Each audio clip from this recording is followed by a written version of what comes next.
बीते दिनों बिजनेसमैन राज कुंद्रा की गिरफ्तारी हुई। उन पर पोर्नोग्राफिक कंटेंट बनाने और ऐप के जरिए उसे प्रसारित करने का आरोप है। राज अभिनेत्री शिल्पा शेट्टी के पति हैं। गिरफ्तारी के बाद तमाम वेबसाइट्स ने दोनों की पर्सनल लाइफ को लेकर कई सारी खबरें लगाईं।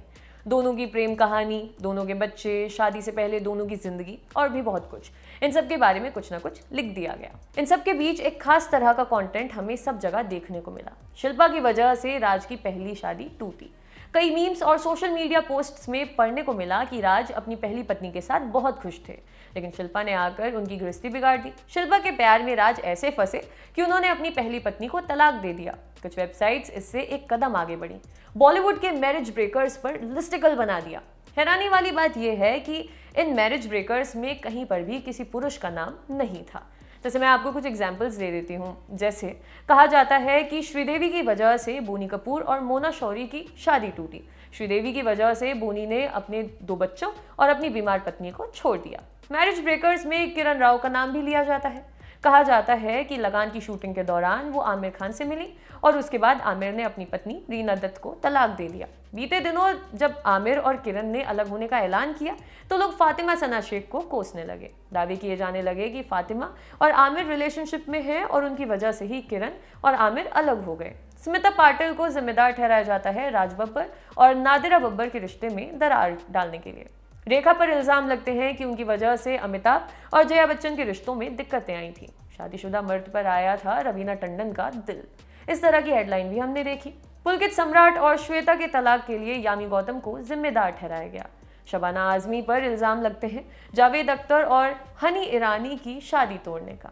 गॉसिप वेबसाइट्स पर इस तरह के दावे करती तमाम खबरें आपको मिल जाएंगी। टीवी पर आने वाले तमाम सीरियल्स भी कुछ इसी तरह का कंटेंट परोसते हैं। एक बहुत अच्छी हीरोइन है, उसके अच्छे होने पर इतना फोकस होता है कि वो अपनी पर्सनल लाइफ साइड में रखकर दूसरों की मदद करती है। एक उसका पति है जो अपनी पत्नी को एक दूसरे ही रूप में देखना चाहता है कि वो रातों रात पूरी तरह बदलकर उसके पसंद वाली औरत की तरह हो जाए। जब पत्नी नहीं बदलती और जब पति को कहीं बाहर ऐसी औरतें मिलती हैं तो वो उसके प्यार में पड़ जाता है, उससे शादी के वादे करता है और जब वो दूसरी औरत अपना हक जताती है तो उसे वैम्प की तरह दिखाया जाता है। ज्यादातर शोज में वैम्प या तो दूसरी औरत होती है या फिर सास। ज्यादातर परिवारों में दिन के किसी न किसी समय पर इस तरह के सीरियल्स टीवी पर चलते दिखते हैं। ये सच है कि इन्हें देखने वाली महिलाएं जानती हैं कि इनमें दिखाए जाने वाला सब कुछ सच नहीं है, मगर घर घर में चल रहे ये सीरियल औरत विरोधी स्टेरियोटाइप्स को मजबूत करते हैं। जब हम सेलेब्स के रिश्तों, ब्रेकअप या तलाक की बात करते हैं तो हमें नहीं पता होता कि उन पति पत्नी के आपस के रिश्ते कैसे थे। हम तक केवल गॉसिप पहुंचती है या तस्वीरें कि कौन किसके साथ दिखा, कौन किसके साथ छुट्टी मनाने गया या कौन किसके साथ घूम रहा है। सोशल मीडिया पर हमें उस जोड़े की कपल गोल वाली तस्वीरें दिखती हैं और एक दिन अचानक इनके अलग होने की खबर हम तक आती है। इन सबके बीच अगर किसी तीसरे के उनमें से किसी एक से जुड़े होने की गॉसिप अगर हमें मिल गई तो हम मान लेते हैं कि बस यही कल्प्रिट है।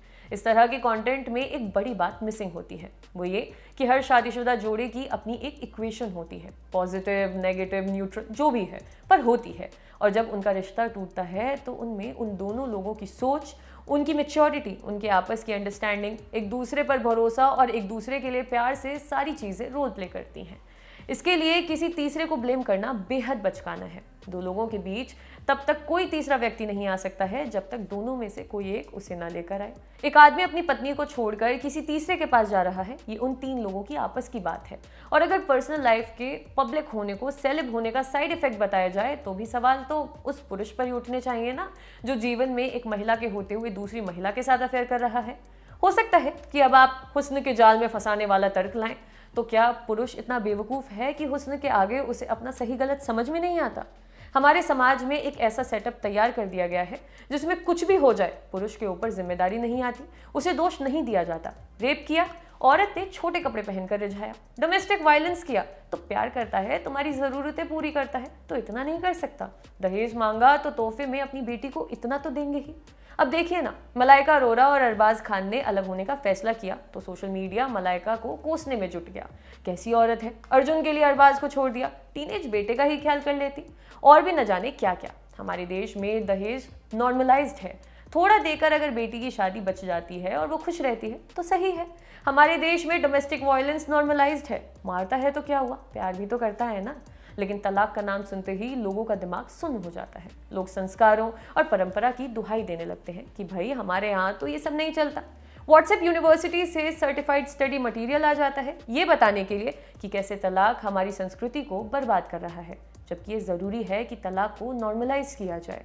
अगर दो लोग साथ में खुश नहीं हैं और अगर उनमें से किसी एक को भी लगता है कि वो अकेले रहकर ज़्यादा सुखी रह पाएगा, तो उनके अलग होने को आसान किया जाना चाहिए। सात जन्म के बंधन के नाम पर किसी को एक ऐसे रिश्ते में रहने को मजबूर नहीं किया जाना चाहिए जिसमें वो सहज नहीं है, जिसमें वो सुखी नहीं है या जिसमें वो खुश नहीं है। इस तरह के जबरिया रिश्ते लोगों की मानसिक सेहत पर भी बुरा असर डालते हैं और हमारे देश में तलाक का प्रोसीजर भी इतना पेचीदा है कि उसमें खपने की जगह लोग अपनी पार्टनर के साथ समझौता कर लेना ज़्यादा बेहतर समझते हैं। आपके लिए खबर लिखी थी हमारी साथी कुसुम ने। देखते रहिए ऑर्डिनरी। शुक्रिया।